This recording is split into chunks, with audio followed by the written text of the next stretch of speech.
മക്കേഴ്സ്, നമ്മൾ അടുത്തൊരു ക്വസ്റ്റ്യൻ ചെയ്യാൻ പോകുന്നത് ലോസ് ഓഫ് മോഷൻ എന്ന ചാപ്റ്റർ ആണ്. അടിപൊളി ഒരു കണക്റ്റഡ് ബോഡീസ് ക്വസ്റ്റ്യൻ ആണ് നിങ്ങൾ കണ്ടുകൊണ്ടിരിക്കുന്നത്. നമ്മളോട് ചോദിച്ചിരിക്കുന്നത് അതിനകത്ത് ടെൻഷനാണ് കണ്ടുപിടിക്കേണ്ടത്. മക്കളെ, ഈ ക്വസ്റ്റ്യൻ ചെയ്യാൻ വേണ്ടി ആദ്യം നിങ്ങൾ ചെയ്യേണ്ടത് ഈ കണക്റ്റഡ് ബോഡീസ് ആണോ എങ്കിൽ നിങ്ങൾ ആ സിസ്റ്റത്തിന്റെ ആക്സിലറേഷൻ ആദ്യം കണ്ടുപിടിക്കുക. ആക്സിലറേഷൻ കണ്ടുപിടിക്കാൻ നമുക്ക് എല്ലാവർക്കും അറിയാം, വലിയ ആക്സിലറേഷൻ ആയി പോയത്. ആക്സിലറേഷൻ കണ്ടുപിടിക്കാൻ വേണ്ടി നമുക്കറിയാം ഫോഴ്സ് ഡിവൈഡ് ബൈ എന്താണ്, മാസ് ആണ്. ഇതിനകത്ത് ആക്ട് ചെയ്യുന്ന നെറ്റ് ഫോഴ്സ് നിങ്ങൾ നോക്കിക്കഴിഞ്ഞാൽ മനസ്സിലാവും 600 ന്യൂട്ടൺ ആണ് നെറ്റ് ഫോഴ്സ് എന്ന് പറയുന്നത് അല്ലേ.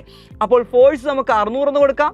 ഇതിന് ടോട്ടൽ മാസ് നിങ്ങൾ നോക്കിയാൽ ടോട്ടൽ മാസ് 20ഉം 10ഉം ആണ്. അപ്പോൾ നമുക്ക് എഴുതാം 30 ആണ് അല്ലേ. ഇതിനെ വെട്ടിക്കളഞ്ഞ് ഞങ്ങൾക്ക് എന്ത് കിട്ടും മക്കളെ? 20 മീറ്റർ/സെക്കൻഡ് സ്ക്വയർ എന്ന ആക്സിലറേഷൻ കിട്ടി. ഇനിയാണ് പരിപാടി. ആക്സിലറേഷൻ കണ്ടുപിടിച്ച് കഴിഞ്ഞാൽ നിങ്ങൾ ഏതെങ്കിലും ഒരു ബോഡി എടുക്കോ. ഒന്നെങ്കിൽ നിങ്ങൾക്ക് ഈ ബോഡി എടുക്കാം, അല്ലെങ്കിൽ ഈ ബോഡി എടുക്കാം. ഞാൻ ഈ ബോഡിയാണ് ഇപ്പോൾ എടുക്കുന്നത്. ഇവിടെ ശ്രദ്ധിക്കുക, ഈ ബോഡി ഞാൻ എടുത്തു കഴിഞ്ഞാൽ നിങ്ങൾ നോക്കിയാൽ മനസ്സിലാവും ഈ ഒരു ബോഡിക്കകത്ത് ഈ ഒരു ഫോഴ്സ് മാത്രമേ ഉള്ളൂ, അത് നമ്മുടെ ടെൻഷനാണ്. ഇനി ഈ ബോഡി പോകുന്ന ആക്സിലറേഷൻ നമുക്കറിയാം എങ്കിൽ ഈ ബോഡിയുടെ നെറ്റ് ഫോഴ്സ് എന്ന് പറയുന്നത് ആ ടെൻഷൻ ആയിരിക്കും അല്ലേ. അപ്പോൾ നെറ്റ് ഫോഴ്സ് എന്ന് പറയുന്ന ടെൻഷനാണ്. ഫോഴ്സിന് ഇക്വേഷൻ നമുക്ക് എല്ലാവർക്കും അറിയാം, M×A ആണ്. ഇവിടെ M എന്ന് പറഞ്ഞ ബോഡി മാത്രം എടുത്തിരിക്കുന്നത്. ആ ബോഡിയുടെ മാസ് കൊടുക്കാം 20 ആണ്. ആക്സിലറേഷൻ എത്രയാണ് മക്കളെ? 20 ആണ്. നമുക്ക് എഴുതാം 400 ന്യൂട്ടൺ ആണ് അവിടെ ആക്ട് ചെയ്യുന്ന ടെൻഷൻ എന്ന് പറയുന്നത്.